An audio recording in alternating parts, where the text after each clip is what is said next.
తండ్రి విలువ, తల్లి విలువ చాలామందికి తెలియదండి. మన జీవనానికి ఆధారం మన తండ్రి కదా. ఒకప్పుడు మన తండ్రి, మన తల్లి మనల్ని సంరక్షించి మన అవసరాలు తీర్చారు కాబట్టి ఈ రోజున చక్కగా ఎదిగి మన కాళ్ళ మీద మనం నిలబడగలుగుతున్నాం. వాళ్ళకి మనకి ఏ ఆధారం చూపించకపోయినా అది పక్కన పెట్టండి, ఆధారం గురించి మాట్లాడడం లేదు. చిన్ననాటి నుంచి, కన్న దగ్గర నుంచి వారు ఎంతగా మన మీద ప్రేమ చూపించారో, కష్టతరంతో వారు మనల్ని పెంచి పెద్దవారిగా చేసి ప్రయోజకులు చేస్తే తల్లిదండ్రులను పట్టించుకోవడం లేదు.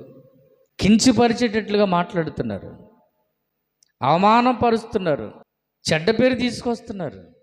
తండ్రి ప్రేమ ఎంత గొప్పదో ఒక్కసారి మీరు ఆలోచించుకుంటే మీకు అర్థమవుతూ ఉంటుందండి. అలాగే ఈ భూప్రపంచం మీద పుట్టుకొచ్చినటువంటి ప్రతి మనిషి దేవుని కుమారుడే, దేవుని కుమార్తెలే.